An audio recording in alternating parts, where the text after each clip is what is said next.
पुण्यातील खडकवासला धरणातून पाण्याचा विसर्ग वाढवला। एकता नगरमध्ये पाणी साचण्यास सुरुवात। भिडे पूल पाण्याखाली, लष्कराचं पथकही दाखल। राज ठाकरे आज पुणे दौऱ्यावर। मुख्यमंत्र्यांच्या भेटीनंतर एकता नगरमधील नागरिकांशी राज ठाकरे संवाद साधणार। निळ्या पुररेषेतील घरांचं कायमस्वरूपी स्थलांतर करता येईल का, याबाबतचा स्थलांतराचा प्रस्ताव आणि आराखडा तयार करा। मुख्यमंत्री शिंदेंच्या जिल्हाधिकारी पालिका आयुक्तांना सूचना। फडणवीसांनी वाझे आणि परमवीर सिंहांना आरोप करायला लावले। मला क्लीन चिट दिलेला चांदीवाल आयोगाचा अहवाल सरकारनं समोर आणावा, अनिल देशमुखांची मागणी।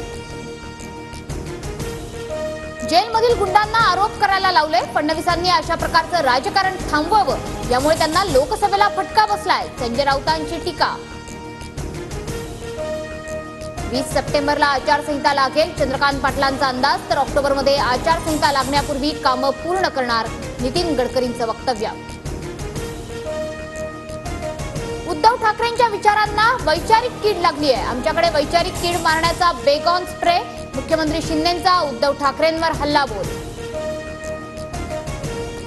शिंदे आणि त्यांच्या लोकांचा संबंध फक्त पैशांशी। मुख्यमंत्री शिंदे गुजरातच्या ठेकेदाराकडून 40% घेतात, एका अधिकाऱ्याने हे सांगितलं। सामनातून आरोप। कुणबी मराठ्यांपासून सावध रहा, ओबीसी आरक्षणाला 100% धोका।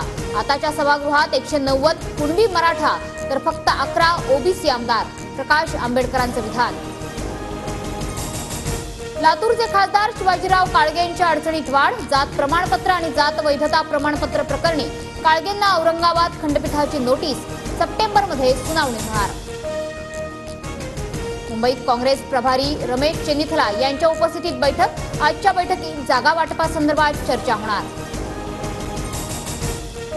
अवेळी पावसामुळे शेतपिकांच्या नुकसानीपोटी बाधित शेतकऱ्यांसाठी 596 कोटींची मदत मिळणार, राज्य सरकारचा महत्त्वपूर्ण निर्णय।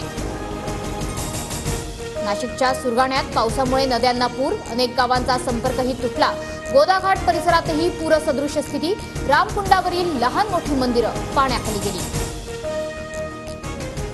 सिनेट निवडणुकीचा सुधारित कार्यक्रम मुंबई विद्यापीठाकडून जाहीर। 22 सप्टेंबरला 10 जागांसाठी मतदान, तर 25 सप्टेंबरला निकाल। मध्य आणि हार्बर मार्गावर आज मेगा ब्लॉक। पश्चिम मार्गावर वसई रोड ते भाईंदर, तर हार्बर मार्गावर वडाळा ते मानखुर्द असा ब्लॉक असणार। नागपूरमध्ये 100हून अधिक चिकनगुनियाचे रुग्ण। महापालिकेकडून डेंग्यू आणि चिकनगुनिया रोखण्यासाठी सर्वेक्षण सुरू।